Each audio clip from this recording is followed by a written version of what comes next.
있다 그러면 그걸 조사하고 불법이 있었는지 아니면 뭐 조직적으로 들어왔는지 아닌지 이것도 규명해야 되고.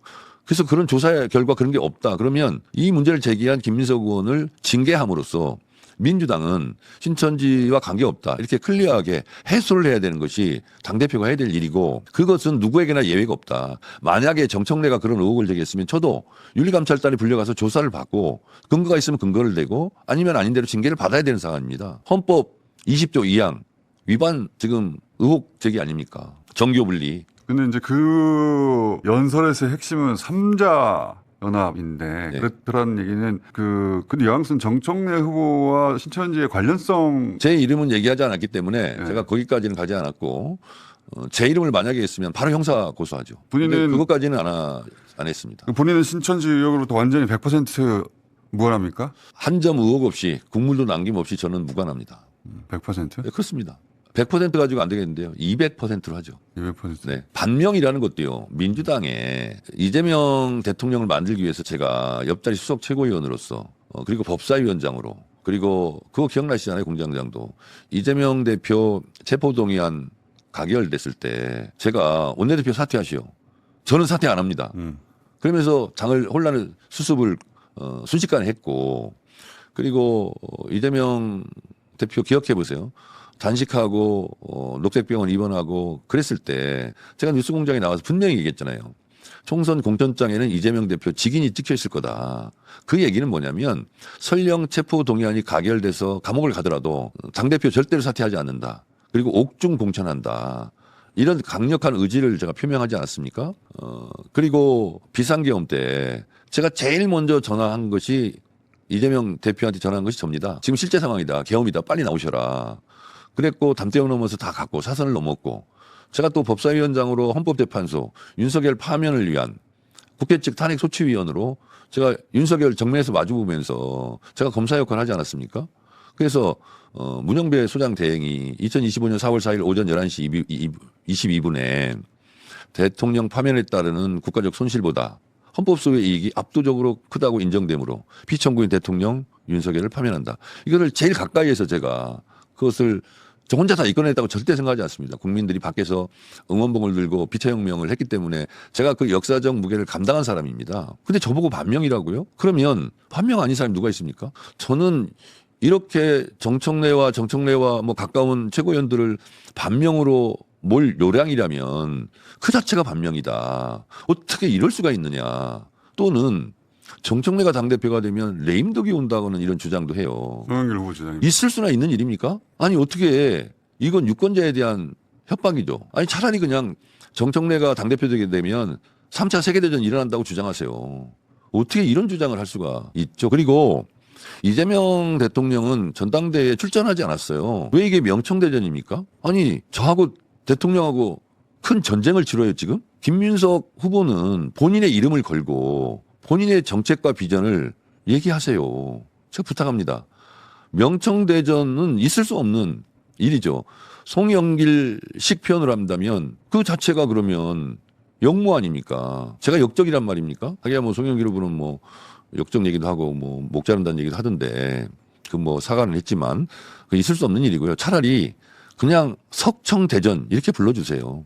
그건 내가 동의를 하겠어요. 저도 뭐 전적으로 동의하는 건 아니지만 어떻게 같은 당 동지이자 전우이고 12.3 비상계엄을 같이 사선을 넘어온 동지들끼리 노상원 수첩에 이재명 대통령 이름도 있고 저도 있고 김민석도 있어요. 비상계엄 성공했으면 노상원 수첩대로 비상계엄이 실행이 됐다면 김민석 의원도 이 세상 사람 아니고 저도 이 세상 사람 아니에요.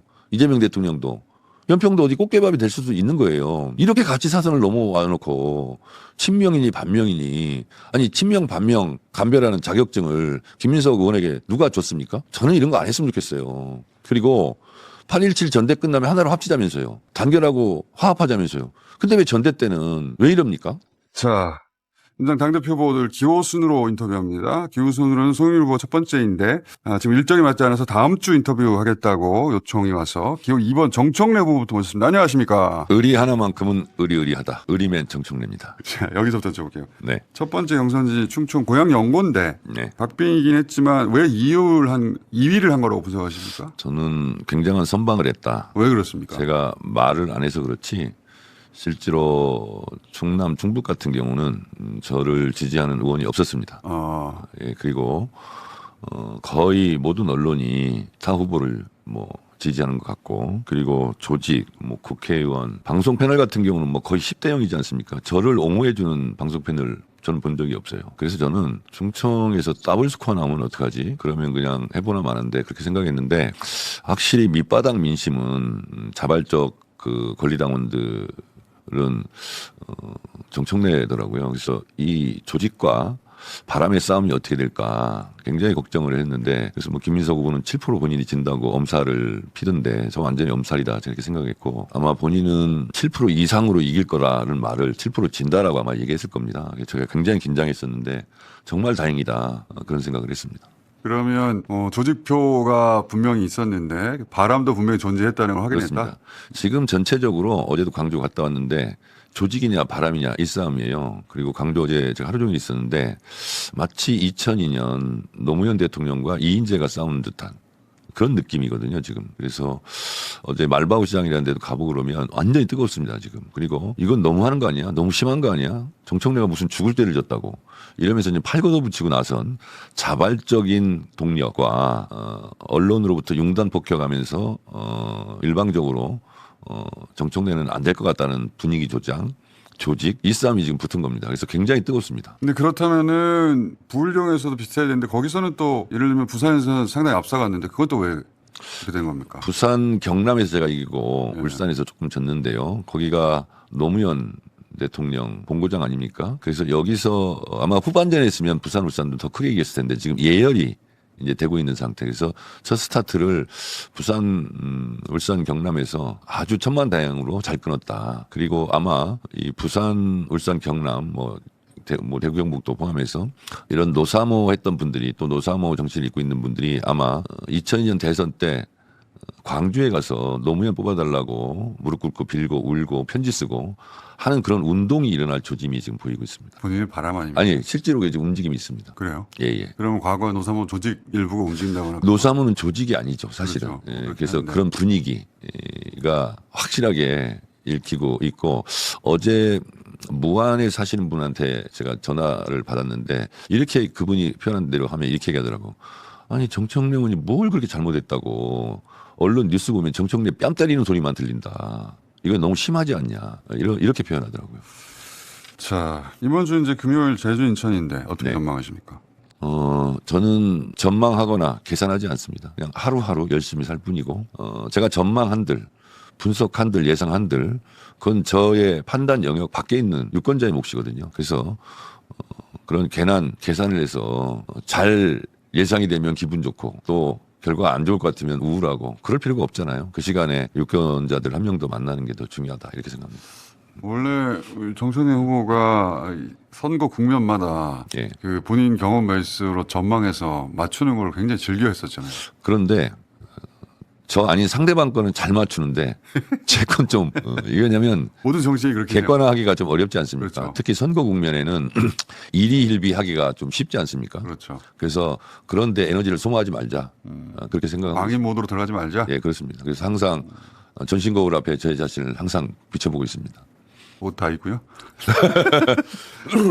자, 근데 이거는 그 전망을 한다고 하셨는데 이거는 얘기해야 될 것 같아요. 다음 주 금요일이던가요? 금요일 이제 전북, 전남, 고양주, 호남 여기가 모두들 최대 승부처라고 하는데 네.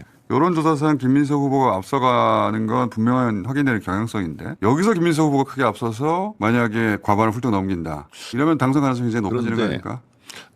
모든 방송 언론도 그렇지만 실제로 유권자가 제일 많은 건 수도권입니다. 그렇긴 하죠.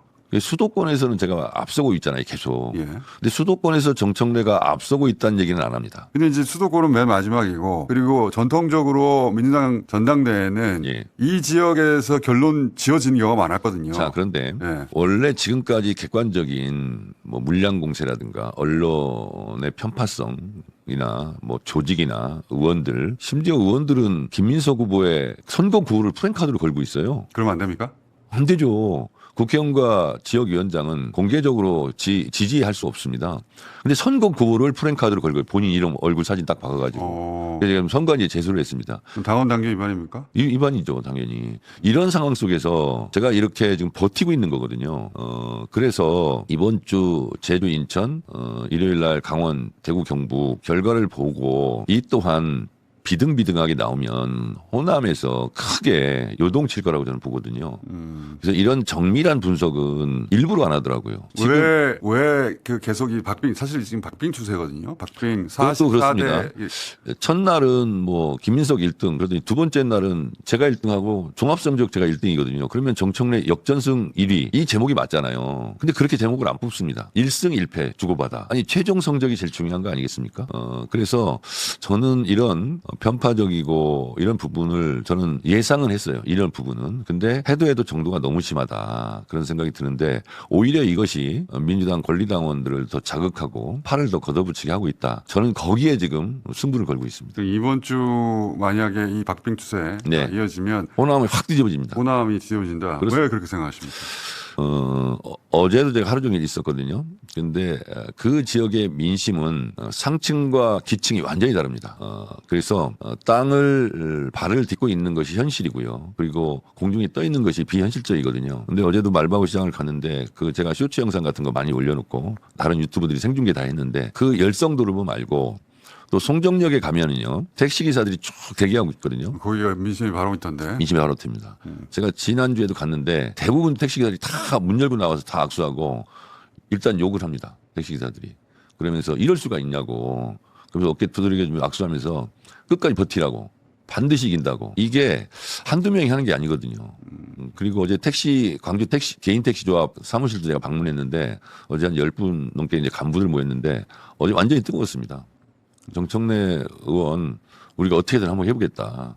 그래서 이런 정서 공감대가 저는 있기 때문에 조직은 바람을 이기지 못합니다. 이렇게 큰 선거는 더더욱 그렇습니다. 광주는 대한민국에서 가장 정치 고관여 도시라 그렇습니다. 그 굉장히 전략적 판단을 하는데 만약에 박빙으로 가면 거기서 그렇습니다. 되는 사람 정청래가 안 될 것 같으면 큰 표차가 벌어질 수 있는데 정청래 될 수도 있겠는데 하면 뒤집어질 수 있다. 광주 전라 호남의 표심은 국회의원 사무실에 있지 않습니다. 말바우 시장, 송정시장, 양동시장, 하순의 고인돌 전통시장 이런 데 있습니다. 그걸 가보면 현장을 가보면 알아요. 서울 경기에서는 대체로 말씀하신 대로 앞선 여론조사 추세가 확인되긴 하는데 많이 앞서죠. 역으로 네. 수도권이 표가 제일 많습니다. 그건 그래요. 예, 40% 가까이 되는데. 네. 근데 이제 거꾸로 이 호남에서 만약에 크게 치면 수도권에서 흔들리지 않겠습니까? 저는 만약을 생각하지 않습니다. 네. 그리고 권리당원 기층에 있는 밑바닥 민심이 만병통치약이라고 생각합니다. 요거는 그걸 믿고 있습니다. 알겠습니다. 어떤 전략인지는. 네, 그래서 어제 광주 분위기는 이런 거예요. 2002년도에 노무현이 이인재를 이겼듯이 정청래의 바람이 김민석의 조직을 이길 것 같다 하는 그런 확실한 믿음을 어제 갖고 왔습니다. 그리고 이게 별거 아닌 것 같고 오래전이라 잊혀진 것 같지만요. 노무현을 배신하고 떠난 정몽준으로 날아간 김민석 이거에 대한 깊은 상처 이런 것이 결코 흐릿해지지 않았더라고요. 그런 부분이 그래서 이런 거예요. 그래도 정청래는 한 번도 탈당한 적이 없고 의리를 지켰지. 의리맨이지 믿을 사람은 정청래야. 그래서 제가 별칭 비슷하게 믿을맨이 돼 있더라고요. 근데 왜 서울의 피날레가 아니고 국민 여론조사 이날 마감하는데 다음 날 17일 날 다시 대전 가서 최종 발표를 합니까? 마지막 날 예. 전국대의원 뭐 1대 20 이런 건 없어졌지만 예. 1인 1표잖아요. 저는 2인 1표의 힘을 굳게 믿고 있습니다. 그러면 마지막에 17,000명 정도 되나요? 예. 전국대의원이 마지막 날 투표합니다. 그렇죠. 그렇기 때문에 17,000명을 수용할 수 있는 현장에서 이제 마지막으로 하는 건데. 체육관 같은 게 필요한데 예. 수도권에는 없었나 봅니다. 그날. 장소가요? 장소가. 그렇게 단순한 이유예요? 네.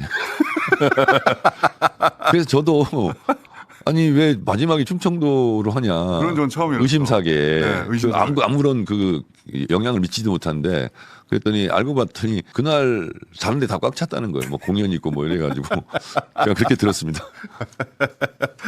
괜히 그걸 가지고 뭐 저를 또 뭐 편파적으로 했네 안 했네 뭐 이렇게 하는데 그것과 상관이 없어요. 그거는 상관이 없다. 네, 네. 네. 이것도 이제 의아한 눈으로 보는 사람이 많았거든요. 저도 왜 이렇게 굳이 했을까? 전당대회 앞두고 제일 먼저 하는 것이 장소 섭외입니다.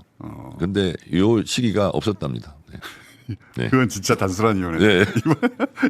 여태까지 의혹 중 가장 단순하게 풀리는. 공장장이 왜 결방했대? 왜 못 나왔대? 단순한 이유잖아요. 아파서. 이거는 웃겼습니다. 자, 이거 어떻게 생각하십니까? 이건 마지막 날 어제 박선원, 김용 그리고 서미아 후보까지도 그 이야기한 것 같던데 마지막 날 투표 못한 권리당원 다시 투표 기회를 주자 이런 제안을 했던데. 투표 쿠데타죠. 그렇게 한다면. 이렇게 한 선거는 세계 어느 나라 역사상 없었지 않습니까? 이 투표율을 높이기 위한 그런 방안이라고 이제 아이디어를 아니 제안한 투표율 그러면 100% 나올 때까지 투표해야죠. 김민석 후보가 계속 얘기하는데 전당원 100% 투표. 100% 투표라는 게 있을 수 있습니까? 그리고 기권도 의사표시예요. 저는 아무리 폭염이지만 날이 덥지만 이럴 수 있나 이런 생각이 좀 들어요. 아니 투표가 끝났는데 네. 다시 투표 기회를 주자. 사후 투표 아니에요. 그러면 그냥 그런 식으로 제가 주장한다면 정청래 찍을 사람만 투표하게 합시다. 차라리 이렇게 주장하든가 아니면 그냥 임명직으로 하자. 당대표 최고위원. 차라리. 근데 지금 그렇게 주장하는 게 더 낫다 이런 생각이 듭니다. 미투표제 일반에 대해서 투표율을 제거하기 위한 아이디어라고 이제 얘기하고 있는 명분은. 그러면 네. 사후가 아니라 사전에 며칠 더 하자 이렇게 주장했어야 되죠. 그리고 원래 민주당 전통이 선거 전당대회를 앞두고 눈은 잘 고치지 않습니다. 근데 선호투표로 고친 건 제가 불리하지만 대승적 차원에서 분란 일으키기 싫어서 그냥 퉁치고 수용한다, 존중한다 그렇게 하자. 근데 알고 보니까 당원당규 위반 상태였지 않습니까? 그래서 결국 당규까지 고쳐가지고 결선 투표로 하는 게 맞아요. 순위 투표는. 근데 선호투표자 받아들이지 않습니까? 그런데 이건 경기 중에 룰을 또 바꾸자. 그거는 그나마 경선 전에 한 거지만 네. 이거는 경선이 진행되고 있는데. 월드컵 결승 앞두고 12명이 뛰게 하자. 아니 9명이 뛰게 하자. 10명이 뛰게 하자. 이거 상식적으로 있을 수 있는 일인가요? 실제 이 룰을 바꿀 수 있는 권한이 있는 것은 못 바꿉니다 이거. 이건 못 바꾼다. 네, 이거는 절대 받아들일 수 없고요. 이렇게 되면 폭동이 일어납니다. 저는 그래서 이렇게 주장을 하고 바꾸지는 못할 텐데 저한테는 굉장히 플러스 도움이 됐다고 생각합니다. 오히려. 이 사람들이 이렇게까지 하는구나. 이런 인식을 주기에 충분했다고 봅니다. 다무 읽기도 도움이 많이 되고요. 나무 읽기. 네. 이 최종일 17일입니다. 그 국민 여론조사 서울 16일 날 이제 경선 숫자 발표하고 그리고 국민 여론조사가 그날 마감하는 거예요. 그리고 17일 날 가서 합산해서 최종 당선자를 발표하는데 근데 최종일 시나리오가 여러 가지가 가능합니다. 네. 제가 이거 좀 구체적으로 좀 여쭤보고 싶은데 자 김민석 후보 과반으로 끝났어. 이건 아무 문제가 없죠. 굉장히 불행한 일이죠. 정청래 후보 과반으로 끝났죠. 이거 모두가 승복합니다. 네, 천만 다행이죠. 김민석 후보나 정청래 후보가 1차 과반으로 끝나는 시나리오는 양쪽 모두 승복하지 않을 수 없는 깔끔한 시나리오인데 자 그리고 나서 그 다음 시나리오는 과반은 아니지만 김민석 후보 1인인데 종합 선호투표의 합도 과반이 아니니까 선호투표로 합치겠죠. 합으로도 1위여서 당선됐어요. 이것도 승복하겠죠. 과반은 아니지만 정청래 1위인데 선호투표의 합도 정청래 1위여서 당선돼요. 이것도 승복할 수밖에 없습니다. 다 문제 없어요. 그런데 송영길 후보를 선택한 분들 2, 3순위가 김민석, 정청래 순위고 그 비율이 저희 곳 조사 기준으로는 대략 6대3 더블 스코어 정도 됩니다. 그럼 과반이 아닌 김민석 1위인데 선호투표의 합으로 정청래 역전 가능성은 거의 없다고 봐야 돼요. 거의 없죠. 그런데 과반이 아닌 정청래 1위인데 선호투표의 합으로 김민석 역전 이건 가능성이 있죠. 그 시나리오는 가능성이 있습니다. 저는 요 시나리오 경우에 이게 승복이 되겠는가 하는 우려가 있거든요. 저는 당연히 승복해야죠. 후보는 당연히 승복하시겠죠. 네네. 본인이 어쨌든 동의한 룰로 그렇습니다. 이 경선을 치렀기 때문에 당연히 승복할 텐데. 농부는 밭을 탓하지 않는다. 노무현 정신에 입각해서 제가 선호투표도 받아들였고 지금 말씀하신 제가 1등을 했는데 과반이 부족해서 선호투표로 뒤집혀서 제가 안 됐다. 뭐 저는 당연히 승복하는 거죠. 그건 뭐 기본이죠. 그런데 이제 정청래 후보의 지지층 같은 경우에 제가 설득해야죠. 승복하자고. 승복하자고. 네. 아마도 뭐 경선 직전에 룰 바꿔내부터 다시 시작할 텐데. 뭐 당연히 제가 저를 지지한 분들에게 힘을 합치자, 뭐 승복하자고 이제 얘기를 당연히 해야 되는데 아무래도 심정적으로 받아들이기 쉽지 않을 수 있는데요. 혼란 상황이 있을 수는 있겠다. 근데 제가 설득은 할 것인데 그러한 일이 발생하지 않도록 저를 과반으로 넉넉하게 1등을 만들어 주시기 바랍니다. 네, 그냥 심플하게 정청래 과반 넉넉하게 승 이렇게 좀 해주시기 바랍니다. 그리고 그럴 거라고 봅니다 저는. 그럴 거라고. 네, 네. 실제 그런 가능성에 대한 걱정을 해보셨죠? 아니 어차피 제가 과반으로 1등 할 거기 때문에 그런 고민은 안 해보고 지금 해보니까 좀 그럴 수 있겠네요. 네. 거짓말 하지 마시고요. 아니 진짜입니다. 제 말은 이런 시나리오에 대한 걱정은 전혀 안 해보셨어요? 네, 안 했습니다. 저는 내일 일을 걱정하지 않습니다. 오늘에 충실할 뿐입니다. 예를 들어서 47대 46으로 1% 이겼는데 선호 투표제를 도했더니 50대 49 뒤집었다. 그럴 가능성이 있거든요. 하여튼 뭐 가능성은 가능성일 뿐이죠. 네, 자, 그래서 본인의 해법은 과반으로 끝내달라. 네 그렇습니다. 그것도 넉넉한 과반으로. 이건 어떻게 생각하십니까? 생일별 최고위원 투표 지침이라는 짤이 이제 인터넷상에 돕니다. 여러 커뮤니티에. 그것 때문인 걸로 아는데 김인석 후보가 정 후보와 거기 거론된 후보들을 윤리에 제소하겠다고 하던데. 그러면 이건 지지자들의 자발적인 움직임이거든요. 그거 저하고 관계도 없고 그냥 스스로 알아서 하는 거예요. 우천의 후보는 전혀 관여한 바가 없습니다. 저는 관여한 바가 없고 그런 거는 저는 뭐 저희 뭐 캠프 사무실도 없지만 저희하고 아무 상관이 없는 캠프 일이. 사무실이 없어요? 그렇습니다. 캠프 사무실 없습니다. 그 1억 5천 후원금 내에서 뭐 수백만 원, 수천만 원 드는 캠프 사무실 열고 할 비용이 없습니다. 저는 캠프 사무실 그렇게 비용을 많이 쓰고 이게 합법적인 선거 운동을 할 수 있나 저는 미스테리입니다. 솔직히. 그렇고요. 만약에 저하고 관계없는데 저를 제소를 한다면 그건 웃긴 일이죠. 그러면 김민석 후보 지지자들이 저한테 와서 뭐 쌍욕하고 이런 거 김민석 후보를 제가 제소해야 됩니까? 그건 아니죠. 그렇고 아마 이게 정청래 후보 또는 거기 거론된 후보들 뒤에서 부추기거나 네. 관여한 거 아닌가 하는 의심이 그런 나오는데. 의심을 하지 말고 그런 근거가 있으면 그 근거를 제시하고 얘기를 하시는 게 좋을 것 같고요. 그리고 이 자발적 권리당원의 움직임이고 이것은 그들의 선거운동 방식이에요. 그리고 이번이 처음에 있는 것도 아니고 예전에도 그런 거는 많이 있었죠. 근데 저는 그것보다 이거는 권리당원들 뭐 수십만 명이 지금 그러고 있을 텐데 그분들을 어떻게 윤리제소에서 처벌할 건지는 잘 모르겠고요. 진짜 심각한 것은 국회의원들은 누군지 다 드러나 있지 않습니까? 제가 페이스북에도 올렸습니다. 대전을 갔더니 어떤 국회의원 얼굴 이름 딱 쓰고 전당원 100% 투표. 그 플래카드 말씀하시죠? 네, 그렇습니다. 누가 봐도 노골적인 편들기고 그건 당연 당규 위반이 맞습니다. 그렇습니다. 김민석 후보 선거운동 아닙니까? 그게 한두 명이 아니에요 지금. 이거를 당대표 되면 선관위 김민석 제재를 해야죠. 당대표 되면 김민석 후보 윤리감찰 지시하겠다는 게 관련이 있는 내용이에요? 그 프랭카드는 선관위에 제소한 거고 네. 제가 윤리감찰 당대표 직권으로 제1호로 조치하겠다는 것은 신천지 의혹 제기입니다. 신천지 의혹. 김민석 후보가 연설을 통해서 반분신을 제기했거든요. 반명, 분열주의, 신천지 3자 비밀 연합인가 연대인지를 깨는 것이 이번 전대의 본질이다. 그렇게 얘기를 했으면 신천지가 민주당에도 들어와서 암약하고 있는 거 아닌가 이런 이미지를 줬고 당의 이미지 손상을 엄청 했고요. 그래서 그 근거를 대라고 지금 계속 얘기하고 있습니다. 근거를 아직까지 못 대고 있어요. 그러면 제가 당대표가 되면 우리가 위헌 정당의 위험에 지금 빠진 상태입니다. 국민의힘이 또 공격하고 있고 그러면 당을 구해야 되지 않습니까? 그러면 윤리감찰단에서 일단 조사해라. 제가 이렇게 지시할 겁니다. 그리고 윤리감찰단에서 조사를 하면 김민석 의원을 부릅니다. 그리고 왜 그런 문제 제기를 했는지를 조사하고 만약에 아무런 근거가 없고 허무맹랑한 것이었다면 그것은 윤리심판원에 곧바로 징계 조치를 해야 되는 겁니다. 그렇게 하지 않으면 앞으로 내내 총선 대선 때까지 아니 그때 전대 때 김민석 의원이 민주당에도 신천지가 들어와 있는 거 아니냐 이렇게 의혹 제기를 했는데 민주당이 위헌정당이다. 이런 시비가 계속 끊이지 않고 갈 거기 때문에 이걸 잘라야 돼요. 그러려면 어떻게든지 간에 이 부분을 조사하고 의혹을 해소하고 가야 되는 거예요.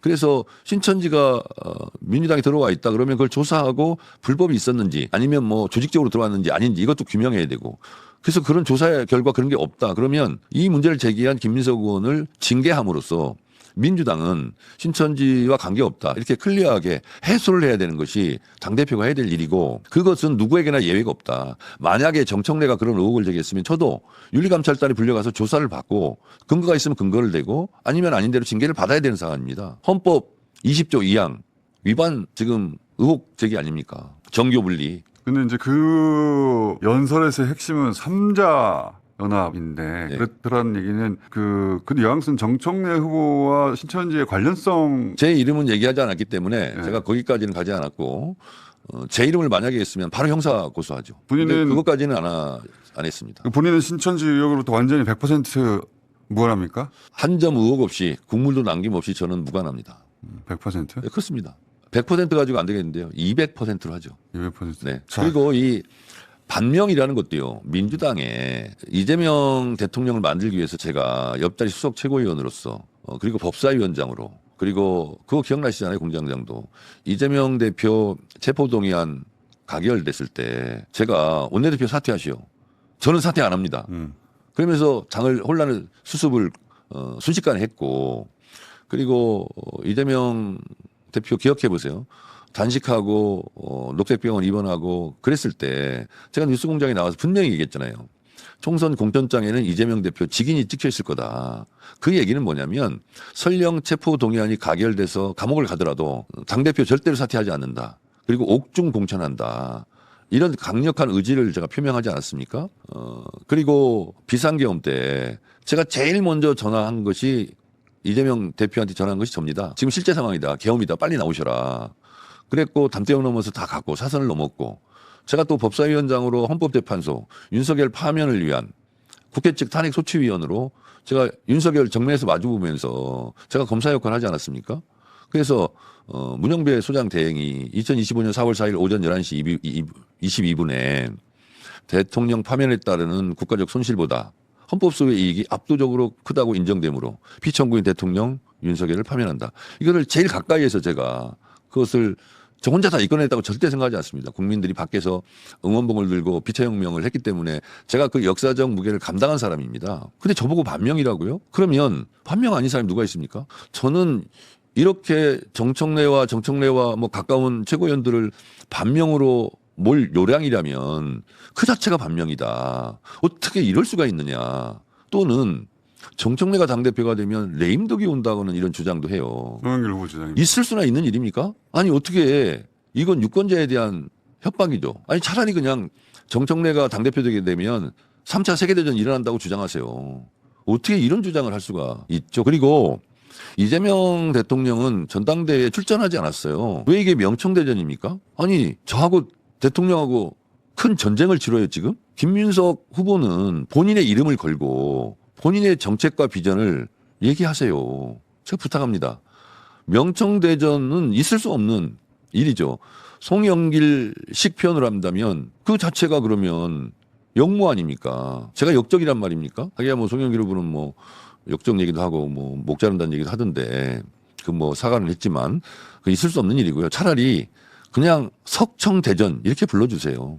그건 제가 동의를 하겠어요. 저도 뭐 전적으로 동의하는 건 아니지만 어떻게 같은 당 동지이자 전우이고 12.3 비상계엄을 같이 사선을 넘어온 동지들끼리 노상원 수첩에 이재명 대통령 이름도 있고 저도 있고 김민석도 있어요. 비상계엄 성공했으면 노상원 수첩대로 비상계엄이 실행이 됐다면 김민석 의원도 이 세상 사람 아니고 저도 이 세상 사람 아니에요.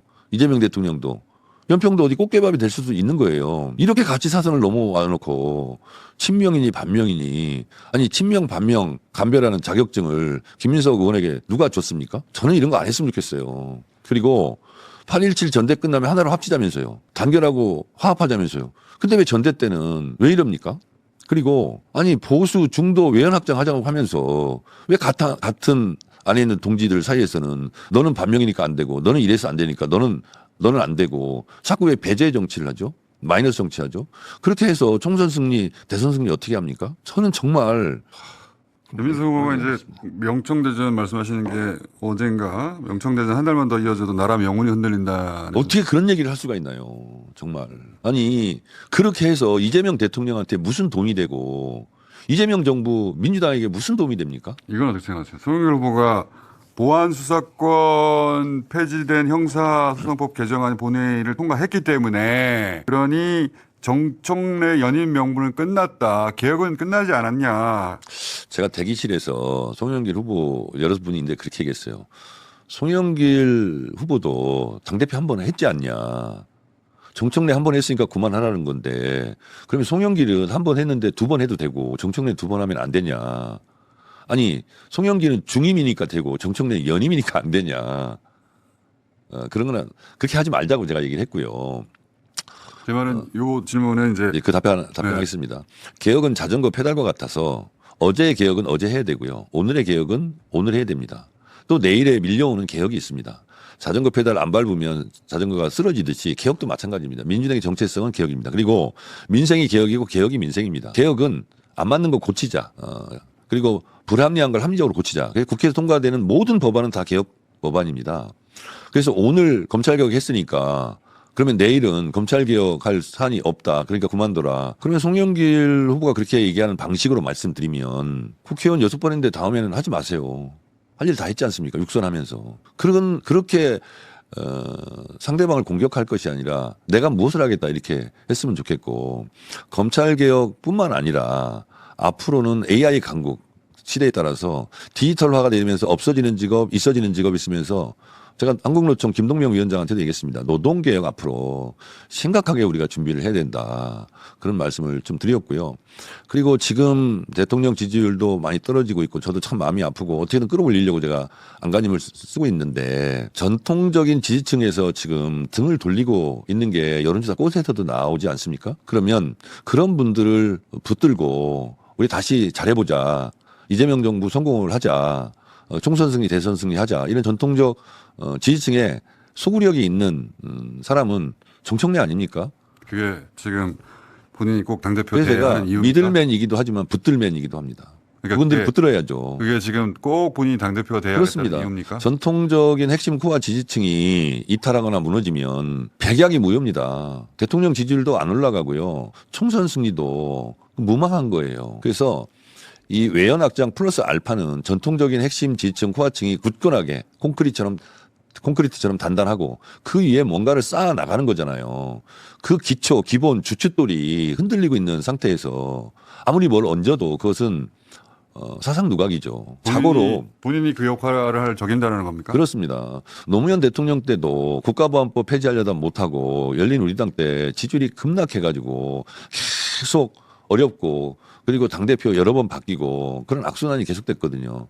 다시는 그런 우를 범하면 안 됩니다. 이재명 정부가 어떻게 지금 만들어진 정부인데 역사적 무게감, 역사적 책임감을 가지고 개인의 이익, 소리를 벗어나서 대의를 쫓아야죠. 김민석 후보는 그 역할을 못합니까? 솔직히 말씀드리면 본인 얘기를 좀 했으면 좋겠어요. 계속 반명, 친명, 뭐 대통령 얘기만 하는데 분명히 말씀드릴 것은 대통령 이름을 팔아서 유권 민주당 권리당원들을 끌어들인다고 전략을 세울 수 있는데 그렇게 되지 않을 겁니다. 우리 권리당원들은 굉장히 똑똑해요. 그래서 저는 오늘부터라도 TV 토론 있는데 정청래의 이름을 걸고 정청래의 생각, 정청래의 비전 제시를 얘기하듯이 다른 분들도 그렇게 했으면 좋겠어요. 자, 저희가 준비한 시간이 지금 거의 됐는데 시간이 훌쩍 지나가네요. 예. 권리당원들에게 마지막으로 아직 투표하지 않은 권리당원들에게 한마디 하신다면요. 흔히 그런 얘기 합니다. 배신의 총량은 리미트가 없다. 한번 배신하면 또 배신할 수 있다. 이게 일상적인 우리 생각이지 않습니까? 고기도 먹어본 사람이 먹고 의도 지켜본 사람이 지킵니다. 저는 이재명 정부 성공을 위해서 이재명 대통령과 당대표 시절 사선을 함께 넘고 그리고 의리를 지키면서 지금까지 왔습니다. 이재명 대통령과의 의리는 아마 정청래가 끝까지 지킬 거라고 저는 생각을 합니다. 또 이런 얘기를 합니다. 정청래가 당대표가 되면 광주에 건설되게 될 반도체 클러스터 3대 메가 프로젝트가 차질을 빚을 거라는 식으로 얘기하는데 이건 속도전입니다. 속전속결 전광석화처럼 하는 것은 정청래가 더 잘합니다. 제가 이것은 100% 확신합니다.